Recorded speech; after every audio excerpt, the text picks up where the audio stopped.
Благодарам, почитувам председател на Собранието на Република Македонија. Почитувани пратеници, почитувани медиуми, пред нас е Законот за младински додаток.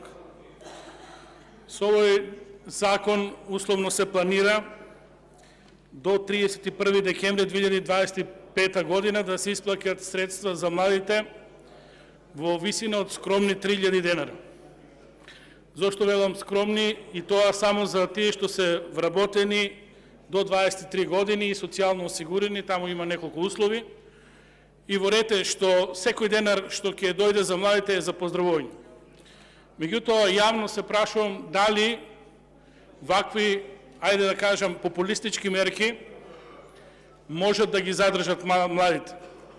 Дали младите нема да ја препознаат со ваквите чекори, со ваквата политика, играта дека власта дополнително потврдува дека е неспособна и незаинтересирана за младите. Зашто го тврдам ова? Затоа што младите секој дневно ја напуштаат државата. Затоа што младите не веруваат во политиката на оваа држава. Затоа што младите не ја гледаат овде својата перспектива. Ворете, пак ќе кажам, секоја помош, не подценувам ниту еден денар кој е помош за младите. Меѓутоа, ние во државата не гледаме политика за младите. Не гледаме начин како да ги задржиме младите, а гледаме дека тие заминуваат.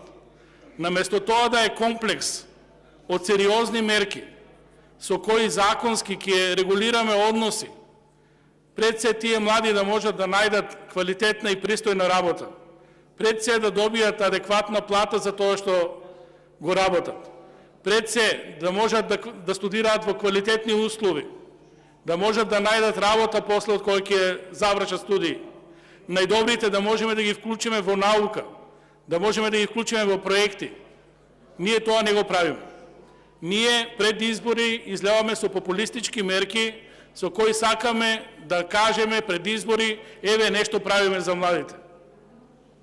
Ворете, и оваа скромна помош е добродојдена за тие млади и ќе представува стимул. Но прашањето е дали со вакви мерки ние ќе ги задржиме младите.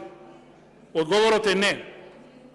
Затоа што младите препознаваат кога нешто е искрено, препознаваат кога нешто се прави со цел генерално да се подобри состојбата. Пред известно време ние имавме во оваа собрание трибина како да ги подобриме стандардите на младите. Многу истражувања, многу фактори влијаат на оваа проблематика. И наместо сето тоа да го вкалкулираме, да го вградиме во нашите закони, ние продолжуваме повторно со популизам и со адхок мерки кои тешко дека ќе вродат со плод.